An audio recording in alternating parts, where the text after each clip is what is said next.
नमस्कार दोस्तों, मेरा नाम राजीव। आप सभी को बिहार एजुकेशन जोन में आपका स्वागत है। तो दोस्तों, आज हम क्लास 10वीं का हिंदी भाग 2 भीमराव अंबेडकर के बारे में आज फर्स्ट चैप्टर बताने वाले हैं। तो दोस्तों, हमारे वीडियो पे आप नए हैं तो वीडियो को लाइक करके चैनल को सब्सक्राइब करके बेल आइकन को दबा ले ताकि आने वाले हर एक वीडियो का नोटिफिकेशन आपको मिल सके। तो दोस्तोौ चलिए वीडियो को हम स्टार्ट करते हैं।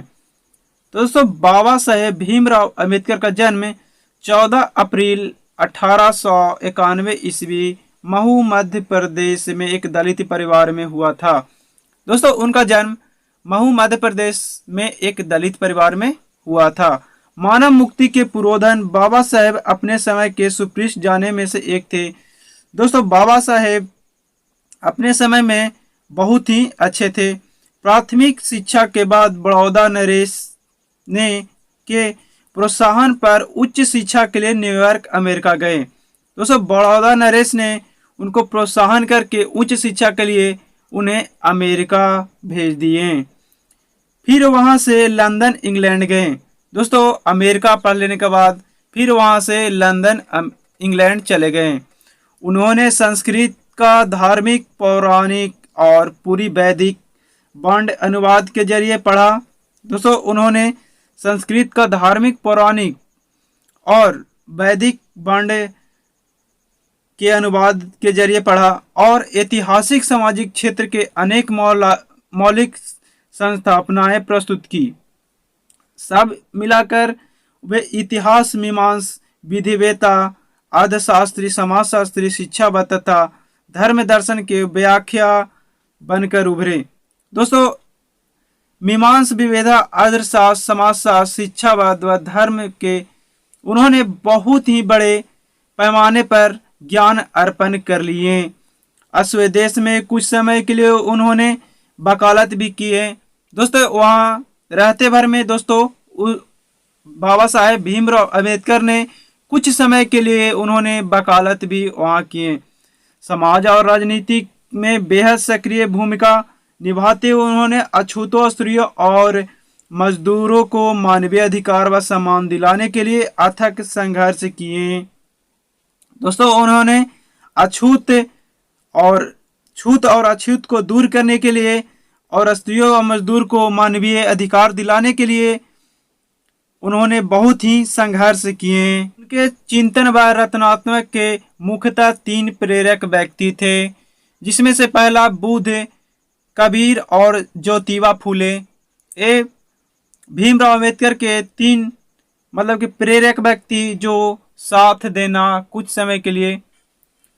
दोस्तों, भारत के संविधान निर्माण में उनकी महत्वपूर्ण भूमिका और एकनिष्ठ संपन्न के कारण ही हम आजों ने भारतीय संविधान के निर्माता कहकर श्रद्धांजलि अर्पण करते हैं।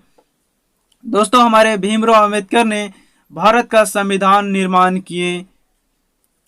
दिसंबर 1956 ईस्वी में दिल्ली में बाबा साहेब का निधन हो गया। दोस्तों, दिल्ली में बाबा साहेब को 1956 ईस्वी में मृत्यु हो गया। बाबा साहेब ने अनेक पुस्तकें लिखी।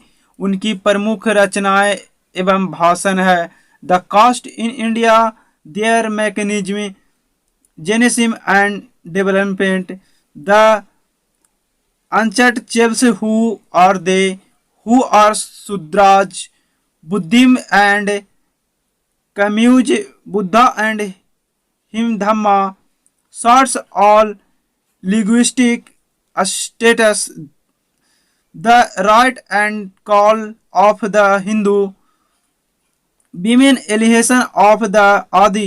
हिंदी में उनका संपूर्ण वर्ड भारत सरकार के कल्याण मंत्रालय के से बाबा साहेब अंबेडकर संपूर्ण वर्ड में नाम से 21 खंडों में प्रकाशित हो चुका है।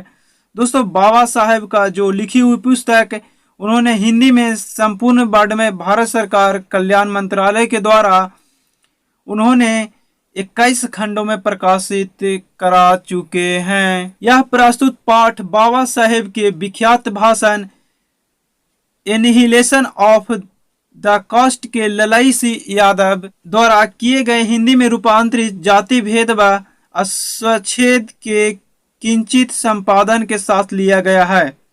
दोस्तों एलिहेशन ऑफ कास्ट जो भाषण है दोस्तों, इनके ललाई सिंह यादव के द्वारा किए गए रूपांतरित जाति भेद को चिंतित संपादन के लिए लिया गया है। यह भाषण जाति पाति तोड़कर मंडल लाहौर के वार्षिक सम्मेलन 1936 के अध्यक्षीय भाषण के रूप में तैयार किया गया था। दोस्तों यह भाषण को लाहौर में होने वाले सम्मेलन भाषण के लिए प्रस्तुत किया गया था, परंतु इनकी क्रांतिकारी दृष्टि से आयोजकों की पूर्णतः सहमति बन न सकने के कारण सम्मेलन स्थगित हो गया। दोस्तों क्रांतिकारी हो जाने के कारण दृष्टि में आयोजन पूर्णतः सहमति नहीं बन सका। इसके कारण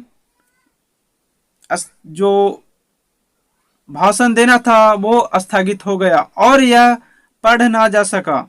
दोस्तों स्थगित हो जाने के कारण यह भाषण पढ़ नहीं जा सका।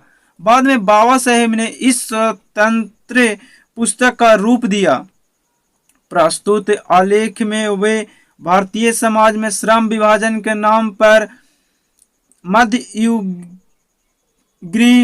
अवशिष्ट संस्कारों के रूप में बरकरार जाति प्रथा पर मानवीयता, नैसर्गिक न्याय एवं सामाजिक सद्भाव की दृष्टि से विचार करते हैं। जाति प्रथा के विषम पूर्वक सामाजिक आधार रूढ़ पूर्वाहों और लोकतंत्र के उसकी अव्यवस्थक प्रकृति पर भी यहाँ एक संभ्रात विरोध विधिवेता का दृष्टिकोण उभर सकता है। भारतीय लोकतंत्र की भावी नागरिकों के लिए यह आलेख अत्यंत शिक्षाप्रद है।